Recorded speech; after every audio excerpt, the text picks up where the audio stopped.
24-year-old Sonali's mother is inconsolable after her daughter has spent over a month in Delhi's Sir Gangaram Hospital without any improvement. The reason for her condition? Dowry. As India still reels from the brutal killing of Nikki Bhati by her husband and in-laws over dowry, this is Sonali, a young woman who had dreams of becoming an IPS, but now hooked to drips and pipes in a hospital bed after her in-laws poisoned a cold drink and made her drink it. This final abuse came after relentless torture, including one where she was burnt with a household chimta. Even as the critical Sonali gave a statement to the police, her family now says the police has been bribed by the in-laws to inaction. क्या नाम है आपका? सुनीता शर्मा। सुनीता जी, आप आज गंगाराम में आई हैं। हाँ, क्या प्रॉब्लम था? कैसे, किस लिए आई हैं आप? मेरी लड़की को ससुराल वालों ने पॉइजन दे दिया है, इसलिए मैं यहाँ पर आई। पहले मैं ग्वालियर बिरला हॉस्पिटल में गई थी, एक दिन मैं वहाँ पर रुकी, वहाँ के डॉक्टरों ने मना कर दिया।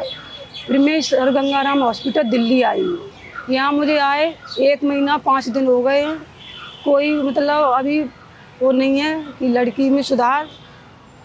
बेटी की शादी कब हुआ था? 18 जुलाई 2024, 18 फरवरी 2024 को हुआ था। और बेटी क्या करती है? कुछ नहीं, ससुराल में रहती थी। जो लड़का है वो क्या करता था? वो भी कुछ नहीं करता है, केवल वो भी पढ़ रहा है।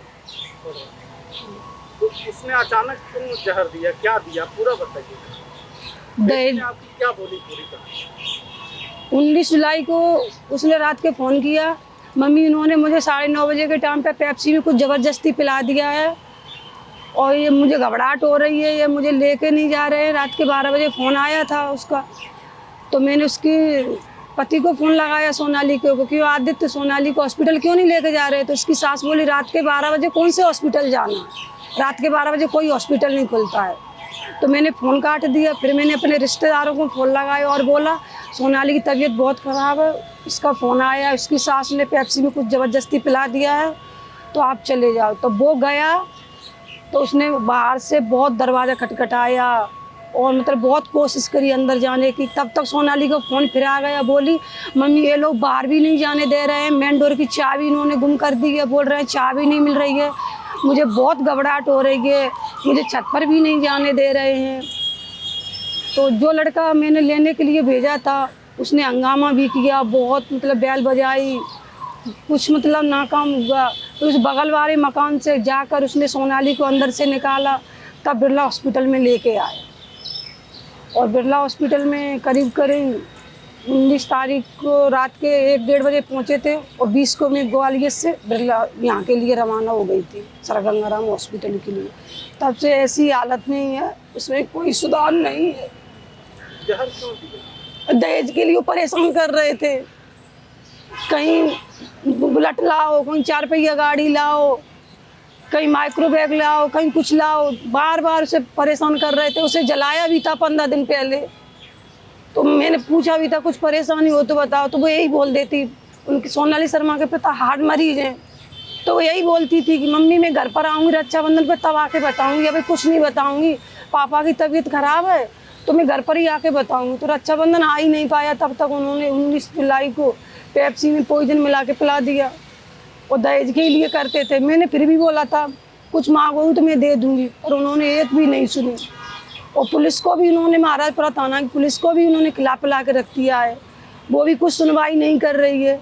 और मेरे पास इतना पैसा है नहीं जो मैं पुलिस को भी दे सकूं और अपनी लड़की के इलाज में भी लगा सकूं।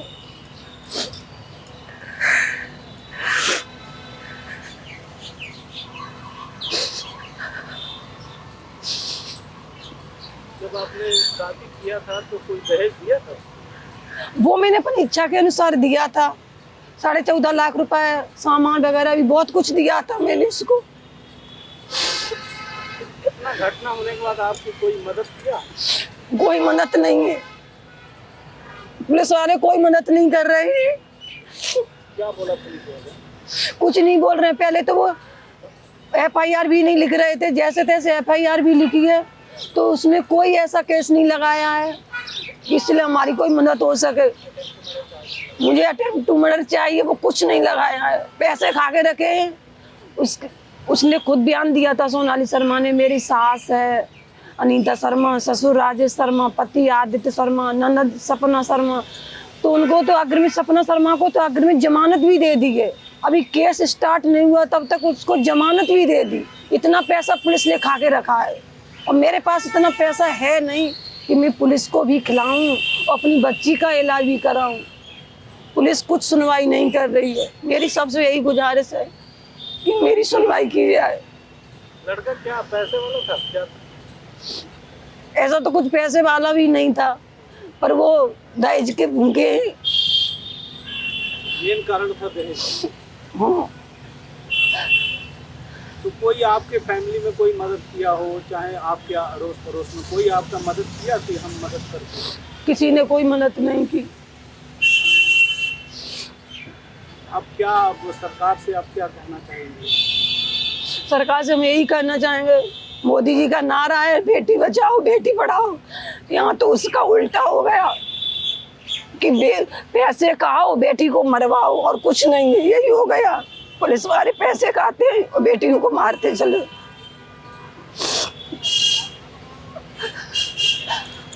बेटी अभी अभी कैसी है? अभी कैसी भी नहीं है। डॉक्टर भी अभी कुछ नहीं बोल रहे, बोलते हैं जब तक आँख खुली है तो आस है। हमें अभी कुछ भी नहीं पता हमारी बेटी जीवित भी रह पाएगी या नहीं। कहाँ पे आईसीयू में? कहाँ? हाँ, तो आपसे बात हुआ, कुछ देखी हो क्या? वो देखती भी नहीं है। देखती भी नहीं। कितना परसेंट को वो तो जहर दिया ना? वो तो जहर दिया, डॉक्टर को भी मालूम नहीं है, पता नहीं पड़ा कौन सा जहर है। और कितने दिन से आप यहाँ पे एडमिट कर रखी है? मैं यहाँ का 21 जुलाई को आ गई थी। तो आपका यहाँ पे कैसे हो रहा है? कौन देख रेख कर रहा है? आपका खर्चा वर्चा कैसे कर रहा है? अभी तो मैं खुद कर रही हूँ। अभी तक 35 लाख रुपए लग चुके हैं। कितने लाख रुपए? 35 लाख रुपए। 35 लाख। 18 फरवरी 2024 को दीदी की शादी हुई थी, ठीक है। शादी में जो डाउरी का अमाउंट था वो हमारा 14.5 लाख था जो हम लोगों ने दिया, और इट वाज लाइक इनफ। हम लोग को लगा कि ठीक है, आगे हम लोगों के अकॉर्डिंग तो वो ठीक ही था, पर 6 महीने बाद ही उनकी डिमांड्स आना शुरू हो गई। कभी उनको माइक्रोवेव चाहिए, कभी उनको ओवन चाहिए, कभी उनको स्कूटी भी चाहिए, बुलेट बाइक चाहिए। पापा गए थे समझाने, 1-2 बार बात हुई तो हम लोग को लगा कि ठीक है आगे ये कंटिन्यू नहीं होगा। पर अभी 19 तारीख को रात को दीदी का फ़ोन आया कि सांस नहीं आ रही है, उसे उल्टियाँ हो रही हैं और ये लोग हॉस्पिटल लेके नहीं जा रहे उसे। तब फिर हमने अपने रिश्तेदार को भेजा दीदी के घर पर कि आप जाओ, ये लोग तो लेके जा नहीं रहे हैं, बंद करके रखा है उसको, दरवाज़ा बंद है। रिश्तेदार गए तो उन्होंने दरवाज़ा नहीं खोला, पड़ोस के घर से गए, उसको हंगामा मचाया, छत से निकाल के लाए दीदी को। अभी बहुत ज़्यादा क्रिटिकल है। देखो क्या दिक्कत है ना, उसके लंग्स में फंगल इन्फेक्शन हो गया है, ब्लड में भी उसके बैक्टीरियल है इन्फेक्शन, और प्लेटलेट्स उसकी इंक्रीज़ हो नहीं रही हैं। तो वो जब तक इन्फेक्शन कंट्रोल में नहीं आ रहा तब तक बहुत ज़्यादा इशू है, वो कंट्रोल में हो नहीं रहा। हाई मतलब देते हैं एंटीबायोटिक्स, एंटी फंगल देते हैं, तो उसके लिवर में भी दिक्कत शुरू हो रही है, उसकी वजह से उसको पीलिया भी हो गया है। तो वो सिचुएशन बहुत ज़्यादा क्रिटिकल है, बहुत ज़्यादा क्रिटिकल है सिचुएशन उसकी। क्या डॉक्टर क्या कह रहे हैं, कब तक ठीक हो जाएगी? अभी मैं बात करके आया था थोड़ी देर पहले, 2 घंटे पहले, तो डॉक्टर्स ने भी यही बोला कि उनके पास एक्सपीरियंस है, 20 साल का एक्सपीरियंस है, 40 साल का, पर वो नहीं बता सकते कब तक ठीक होगा। वो कुछ नहीं बोल सकते इस मामले में, कुछ नहीं बोल सकते वो। तो आखिरी बार बहन से क्या बात हुआ था? मेरी आखिरी बात दीदी से तभी बात हुई थी जब उसका कॉल आया था। उससे पहले कब मुझे ऐसे रैंडमली बात करते हैं वो मुझे याद नहीं है। जब दीदी का कॉल आया था उसने बताया था कि सांस नहीं ले पा रही, वो आखिरी मोमेंट था बात करने का। आपकी दीदी ने बताया कि क्यों दिया है जहर, क्या है? क्यों का ऑब्वियस रीज़न है, वो बताया था ना स्टेटमेंट में, उसने बोला था डिमांड करते थे दहेज की, और जब हम लोग नहीं पूरी कर पाए तो फिर मारता भी मारता था। पर दीदी बहुत कम डिस्कस करती थी इन सब चीज़ों के बारे में घर पर, बहुत कम डिस्कस करती थी, वो बताती भी नहीं थी मुझे। अभी मेरे को दीदी की अभी जस्ट एक दोस्त का मैसेज आया, उसने भी मुझे बताया कि दीदी अगर कॉल भी करती थी ना तो छत पर जाके करती थी, मैसेजेस पे भी ये बात नहीं करती थी, छत पर जाके करेगी। और आदित्य को पता चल गया था कि वो कॉल करेगी अपने दोस्त को, तो उसको बहुत डांट पड़ती थी, कॉल भी नहीं कर सकती थी वो घर पर। जलाया था उसे 15 दिन पहले, उसने वो भी नहीं बताया घर पर। बोलती थी रक्षाबंधन आएगा ना तब घर पर आके पंचायत लगाएंगे, तब डिस्कशन करेंगे, पर वो रक्षाबंधन आ ही नहीं पाया। आपके और कोई वहाँ का प्रशासनिक वो अरे सर कुछ नहीं कर रही पुलिस, कुछ भी नहीं कर रही। आप खुद सोचो, 1 महीना हो गया, मतलब 1 महीने में आप ढूंढ नहीं पा रहे। सीसीटीवी फुटेजेस चेक कर लो जो चौराहे पर लगी रहती है, कहाँ भाग गए। अब से एक महीने से आप ढूंढ ही नहीं पा रहे। उल्टा कल मेरी पापा से बात हुई फ़ोन पर, पापा ने बताया उन्होंने FIR में हमारे अकॉर्डिंग चार्जेस लगाए ही नहीं है। उन्होंने जहर दिया ना दीदी को, तो इन्होंने अटेम्प्ट टू मर्डर का कोई चार्ज ही नहीं लगाया अब तक। कल हमने लॉयर हायर किया है, तो उसके बाद आगे की कार्रवाई करेंगे कि चार्जेस तो ढंग के लगाएं। जबकि दीदी की जो ननद है ना, उसको तो बेल भी दे के रखा है, बाकी तो फिर वो लोग फरार हैं ही। बेल दे के रखा है, ढूंढ तो रहे नहीं है, तो मैटर तो कुछ करता है ही नहीं। 1 महीना हो गया, पुलिस ढूंढ नहीं पा रही। कम से कम ढूंढ के तो ले आओ, आगे की कार्रवाई तो बाद में होगी। ढूंढ ही नहीं रहे, कुछ नहीं कर रहे सर, पैसे खा के बैठे हैं। और हम अगर पुलिस को पैसे देंगे तो यहाँ के बिल कौन भरेगा? यहाँ पे भी पैसे देने हैं, बिल भी भरना है, पुलिस को पैसे नहीं दे पाएंगे अभी। यहाँ पे बहुत पैसे लग चुके हैं। जब हम लोग एंट्री ली थी ना जिस दिन, उसी दिन दीदी को ECMO मतलब ट्रीटमेंट होता है, ठीक है, हार्ट और उसका लंग्स काम नहीं कर रहे, तो उसी मशीन से चालू किया। उस दिन तुरंत हम लोग की एंट्री हुई ना, बोल दिया था कि 10 लाख रुपए रखो, ठीक है। उस दिन तुरंत का, उस दिन का बिल था 13 लाख। उस दिन के बाद से दिन में 40-50 हज़ार की दवाइयाँ आ जाती है, तो 15 लाख वो रख लो। अभी 1-2 लाख का एपेरेसिस हो चुका है उसका प्लाज्मा एक्सचेंज चल रहा है, उसके भी बहुत पैसे लगते हैं। 5 मशीन खरीदोगे वो भी 1 लाख की आती है। वो पैसा तो कंटिन्यू जा ही रहा है। और यहाँ पे पैसे देंगे तो पुलिस को नहीं दे पाएंगे हम। पुलिस को वो लोग पैसे दे रहे हैं, हम नहीं दे सकते पुलिस को पैसे। कुछ नहीं करता। कुछ कर ही नहीं रही यार। मतलब ठीक है, आप ऐसा समझो, बाद में एक्शन ले लेना, पहले ढूंढो तो। सही गलत का बाद में सोचना। उसको जहर दे के रखा है ना, वो वहाँ पे ICU में लड़ रही है अपनी लाइफ के लिए, तुम ढूंढ ही नहीं पा रहे। पुलिस पता नहीं क्या कर रही है। 1 महीना हो गया, अब तक नहीं ढूंढ पाया। पढ़ना था उसको, IPS बनना था। वो बोलती थी उसका WhatsApp प्रोफाइल है ना, वो भी उसने IPS का लगा के रखा है। इंस्टाग्राम पे उसका बायो तक IPS का है, ड्रीम IPS। वो हमेशा बोलती थी कि उस IPS बनना है, और अभी देखो क्या। और IPS बन के क्या मतलब निकलेगा अगर IPS ऐसे हो? वो तो पैसे खा के बैठी है, पुलिस कुछ नहीं कर रही सर, कुछ भी करे। 1 महीना हो गया ना, ढूंढ भी नहीं पा रही।